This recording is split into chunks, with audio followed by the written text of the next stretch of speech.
What's up, guys? Matt, Legacy 4x4. We're getting some more work done on the buggy. I think we're gonna call it the Tuggy Buggy. Getting some more work done on the Tuggy Buggy.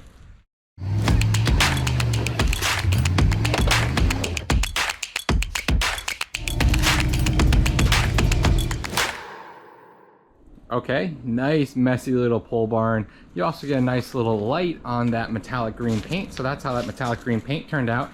I think it looks absolutely fantastic. Still waiting on some parts for the shock to get in the mail. That way we can fix those air shock ride height issues with the front not having a valve in it. But we will get there, we will get there. Moving to the rear, I went ahead and did a little bit of work ahead of this video just because I had some free time to kill. And that work was hanging the radiator. This gas tank is also not hung. I just kind of set it there for look-see-loos and looking at it and seeing where I want it. That's gonna come out when we do a little more cage work to the rear of this whole chassis, but I did end up hanging the radiator, so let's go through that first. All right, so we're doing a little jungle gym action to climb on top of all the other cars because the rain sucks and we gotta make room. So that's what we're doing. We're climbing around just to get you guys a good view. For the keen viewers out there, you will realize this is the same radiator that used to be in the back, that back window of the 1939 Chevy sedan.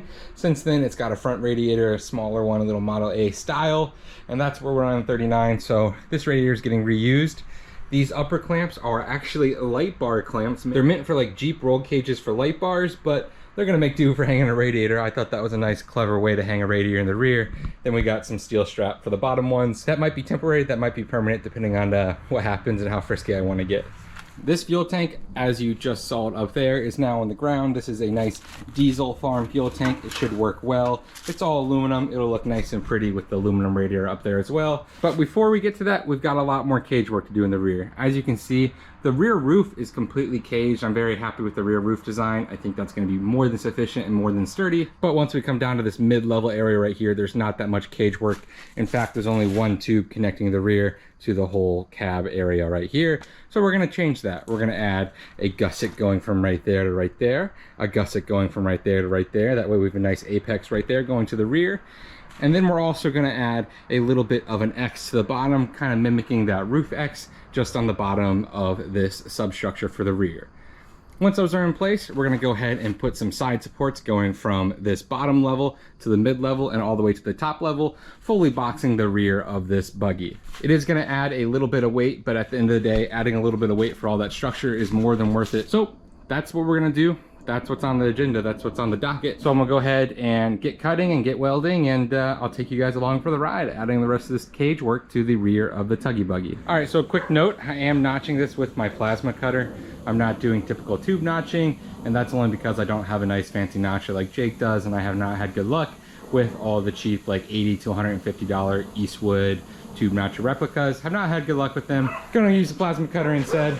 Instead of buying a $100 jig for all this tube notching, I went ahead and got some bamboo sticks, put a nice piece of steel in the middle, rubber band around the outside, and this is how we're gonna do it. Also, excuse the dogs if you can see them over there. They like to bark at the neighbors' dogs. They have a good time, but not conducive for recording. Anyways, let me show you how this bamboo contraption works. It's quite simple, really. All you do is put the bamboo on where you want to notch, point it in the general direction of where you're going to notch, take it off, and then you have a perfect notch pattern. Well, not perfect. Then you have a 90% solution notch pattern. So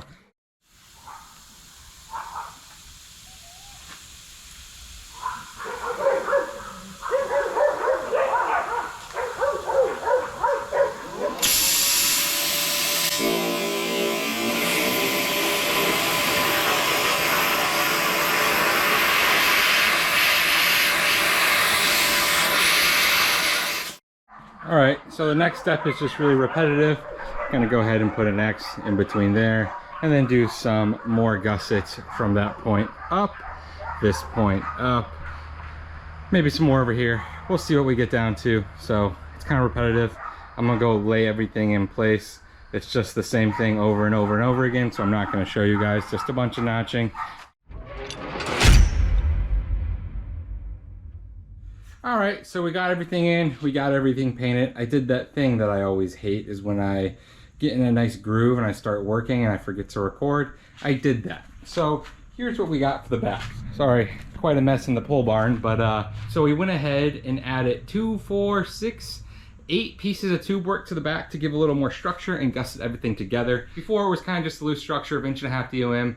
Now it's kind of more put together and more boxed together, and I'm happy with that, and I think that will suffice for the Rock Lizard chassis that I'm going for. This isn't going to be a full-fledged bounce or anything, so this cage doesn't need to be able to survive falling off like 50-foot cliffs, just simple rollovers, and I'm really happy with how this all turned out. We're not going to get to the cab or that front section yet. We're going to do that front section later on this video, and the cab section we're going to do when I get my PRP seats in the mail. So we're just working from behind the cab backwards. With that being said, we went ahead and added a nice gusset piece from that lower level up to that mid level right there, forming a nice triangle, nice and sturdy. That way that lower level is nice and supported by the cab section. We then went ahead and gusseted that apex down to the mid level right there. That bar there is just in case of a rollover, a nice flop on the back. There's a little bit of structure there. Just go ahead and step on this Chevy 350 real quick. Those middle 2 bars are only parallel to the sidebars. I would have put an X right there, but I made those parallel because that's how the fuel cell mounts. Also, that's my aluminum fuel cell. It's an 18-gallon fuel cell.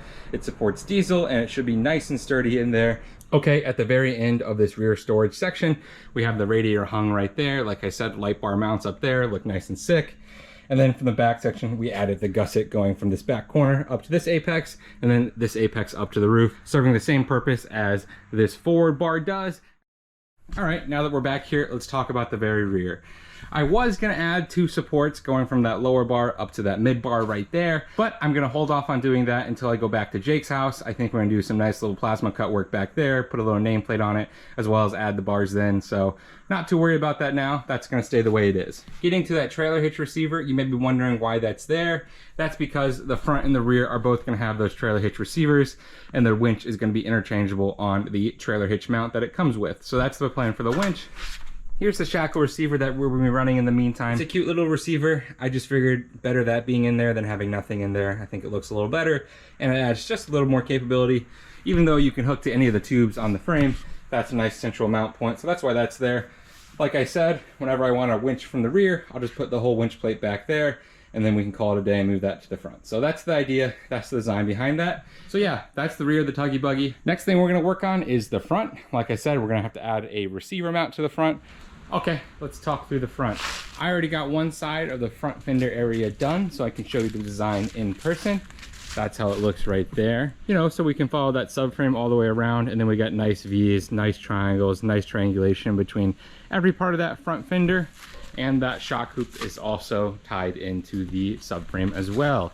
So that's how that looks. Eventually I could put some aluminum skins there if I really want to, but that's just so far down the line that I'm not even gonna worry about it. So that's how that looks. We still have to do the same thing on that side, as well as add a nice little crossbar right there where I'm gonna mount the front winch to. Excuse me, the front receiver plate that's gonna hold the winch itself. You get what I'm saying. That's where that's gonna mount. It's gonna be between that crossbar right there and right there. And I'm also trying to debate whether or not I want to add another gusset going from that apex to the stinger on the front. I think that'll look a little too boat-like being that far forward with that much tube, but we'll see. That's probably on the docket. With that being said, let's go ahead and get to notching, cutting, and welding in this other fender side, the driver's side fender side. Okay, before I burn this in, let me just show you guys the fitment I get with that little bamboo tool. Obviously I cut that a little deep right there, but I'll put a nice little piece of filler welded in there and I'll call that good.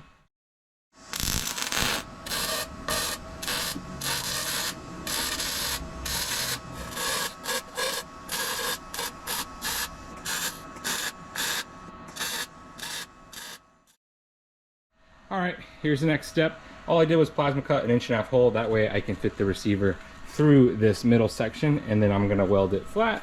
After I get this section welded in, you can see the notch right there. Like I said, this is gonna rotate up, gonna fully weld that on the outside, and this is gonna be nice and sturdy. There's no way this pulls through that like 1.5 inches of solid steel at the very back of it. So that's how that works. And we got a little bit of a problem. The body of the winch isn't going to fit with the stinger, but I have a solution to that. Instead of getting rid of the stinger and rearranging the front end even more, all I'm going to do is chop this receiver tubing halfway down the line, right about here, stack it on top of each other, effectively raising the winch up and pushing it back, allowing ample room for the winch. So anyways, I'm going to use a plasma cutter for this one. So plasma cutter's on.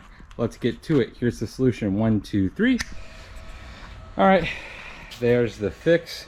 All I did was cut that receiver in half, stack it on top of each other, put a nice full weld across all of it, and then put the pin through it and the hitch receiver in. So there's how it looks. The winch will fit perfect right there, and the fair lead should be able to go through right here. Might hit the top of the stinger if there's a really steep incline, but I'll be upside down then, so probably the least of my worries. I am gonna go ahead and buy some 2x2 plugs, rubber plugs, like I have in these other end pieces over here, if you can see that. That way all of those are plugged. I'll buy 3 of them, plug everything but the entry, and then we'll be good to go. So that's how the front looks. Right now I'm debating whether or not I want to put those front bars right there attaching to the stinger. I'll sit here and stare at it for a little bit, and then I'll come back to it.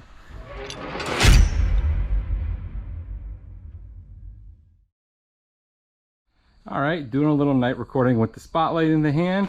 It's too dark, but I'm not gonna wait till tomorrow to finish the video. I'm gonna go ahead and show you guys now.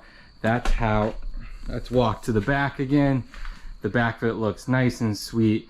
Plenty of extra room to put a lot of extra stuff back there. Maybe even a seat one day. We'll see what I wanna do, but right now it's probably just gonna be storage.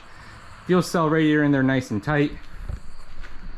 And then let's get to the front clip. I am extremely happy with how this front clip turned out. I love the look. Looking at it from the front, we got a nice little shark bird's eye view of the whole thing. That's gonna look mean on the trail. Super stoked with that. And of course we got the same thing on the other side. Let's look at this winch mount right here. This is just that 2-inch receiver stacked on top of each other, fully welded, and then we got the winch plate right there. And that's how it's all gonna look. Winch just bolts in there, and then I can move it from the front to the rear. So yeah, guys, here's a nice little night shot of the Tuggy Buggy. Probably not the last time you'll see it at night. I got some late nights coming up with my new job, but you know, you gotta do what you gotta do. I love this hobby. I love working on these things. So really stoked with the Tuggy Buggy. It's coming along super quick. I'm very happy with how it's coming along. We got a few more videos coming along real quick for this. One's gonna be the Prp seats, as well as tube work for the whole cab. So that's gonna come up one of these days. And then we're going hydraulic assist steering. So for the time being, we got those 2 videos coming out next. So stay stoked, really happy with how this is coming. And I will see you guys next time. Peace.